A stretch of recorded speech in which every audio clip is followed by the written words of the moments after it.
আসসালামু আলাইকুম। আলহামদুলিল্লাহ, অবশেষে আমরা আমাদের এলাকায় যেসব মধুর বক্সগুলিকে নিয়ে এসেছিলাম সেই মধুর বক্স থেকে প্রথমবারের মতো আজকে মধু সংগ্রহ করব। গত কয়েকদিন এই মধুর বক্সের মধুর মাছিগুলিকে নিয়ে আমরা পড়েছিলাম ব্যাপক সমস্যায়। এর কারণ হচ্ছে যেহেতু আমরা এর সম্পর্কে তেমন একটা ধারণা আমাদের ছিল না, মানে একেবারে লাইভ এগুলা পালা, তারপর হচ্ছে যে এগুলি থেকে মধু সংগ্রহ করা এবং এদের পর্যবেক্ষণ করা, এই সমস্যাগুলিকে গত এক সপ্তাহ পর্যন্ত আমরা সমাধান করার চেষ্টা করেছি। এবং আজকে যে সমস্যাগুলি হয়েছে, অর্থাৎ লাস্ট যেদিন আমরা হচ্ছে যে এই মধুটার চাকটাকে ভেঙেছি, তার আগ পর্যন্ত যে সমস্যাগুলি হয়েছে সেগুলি আপনাদেরকে বললে আপনারাও অবাক হবেন। প্রথমত একদিন এটাকে খুলে আমরা পরীক্ষা করছিলাম এর মাঝখানে কোথায় রানী মৌমাছি আছে, কারণ রানী মৌমাছি থাকাটা প্রত্যেকটা বক্সের মধ্যে একেবারে জরুরি। আর এটা করতে গিয়ে বা এটা খুঁজতে গিয়ে যে পরিমাণ মধুর মাছির কামড় খেয়েছি তাতে আমার হাতের অবস্থা একেবারেই খারাপ, হাত ফুলে একেবারে আলুর চপের মতো হয়ে গেছে। এক একটা মধুর মাছির কামড় মনে হয় যে একেবারে কলিজা পর্যন্ত যায় আঘাত করে। তো যাই হোক, আলহামদুলিল্লাহ তারপরেও আমরা ফাইনালি এটাকে করতে পেরেছি এবং মধু সংগ্রহ করতে পেরেছি, এটাই স্বস্তি। তবে আপনাদেরকে অবাক করা একটা দৃশ্য দেখাই। সকালবেলা মসজিদের সামনে গিয়েছিলাম, তো ওখান থেকে ছোট বাচ্চারা আমাকে ডেকে নিয়ে এসেছে, বলতেছে ভাই আসেন দেখেন মধুর মাছি এসে তারপর মাটিতে বাসা বেঁধেছে।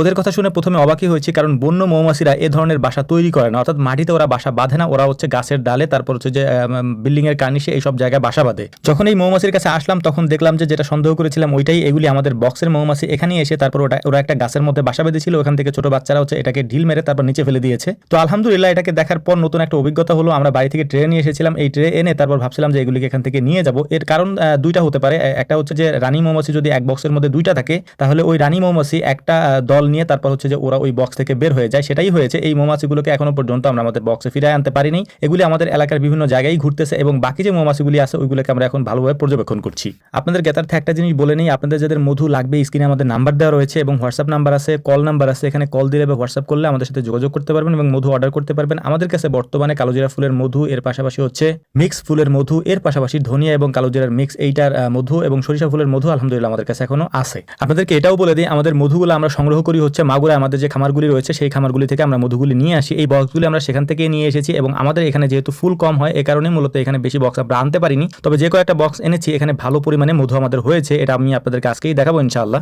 গত 2 দিন ইচ্ছা মতো কামড় খাওয়ার পর হাতের অবস্থা একেবারে ফুলে 12টায় বেজে গেছে, যে কারণে আজকে আর আমি ধরি নাই। আনিস ভাইকে বললাম যে আপনি উঠান, আমি দূর থেকে ধোয়া দিয়ে তারপর মাছিগুলি একটু তাড়াই দিই আর কি। আজকে আমরা মূলত করছিলাম হচ্ছে মধু সংগ্রহ করার কাজটা। এখান থেকে মধুগুলিকে সংগ্রহ করে তারপর আমরা এই মধুগুলিকে আমাদের যে মধু চপার মেশিন আছে একটা, এটার থেকে যে বের করার যে মেশিনটা এটার মধ্যে দিয়ে তারপর বের করবো এবং আপনাদেরকেও দেখাবো কতটুকু পরিমাণে মধু এই 3টা বক্স থেকে আমরা পেয়েছি। প্রথম একেবারে প্রথমে যেহেতু আমরা এখানে এনেছি, তো আলহামদুলিল্লাহ মেশিন ঘোরানোর সাথে সাথে দেখলাম যে মধু এখানে পড়তে শুরু করেছে। এটা দেখে খুবই খুশি লাগতেছিল। এর কারণ হচ্ছে আমার তো মনে হয়েছিল যে এখান থেকে হয়তো আমরা মধু সংগ্রহই করতে পারবো না, মধু মনে হবেই না। তারপরেও দেখলাম যে আলহামদুলিল্লাহ বেশ ভালো মধু হচ্ছে। তো একটা ক্যারেটের মধ্যে এই মধুর যে ট্রেগুলি আছে এগুলিকে নিয়ে আমরা ওই মেশিনের কাছে নিয়ে যাচ্ছি এবং ওই মেশিন থেকে তারপর চপিং করে তারপর হচ্ছে এই মধুটাকে আমরা আলাদা করতেছিলাম একটা বলের মধ্যে। আলহামদুলিল্লাহ প্রথম যে পরিমাণ মধু পেয়েছি তার জন্য আল্লাহ শুকরিয়া, কারণ আমরা প্রথম বোঝার জন্য এই কাজটা করেছি। দেখলাম যে আলহামদুলিল্লাহ আমাদের এখানে মধু হবে এবং হচ্ছে। আর মধু নিয়ে কাজ যেহেতু আমরা আগে থেকেই করছি, আপনাদের মধু লাগলে আমি আবারও বলে দিচ্ছি স্ক্রিনে আমাদের নাম্বার দেওয়া থাকবে এবং কমেন্ট বক্সেও আমাদের নাম্বার দেওয়া থাকবে এবং আমাদের বাকি যে প্রোডাক্টগুলি আছে, যে ফসলগুলি আমরা বিক্রি করি সেগুলোর লিস্টও দেওয়া আছে,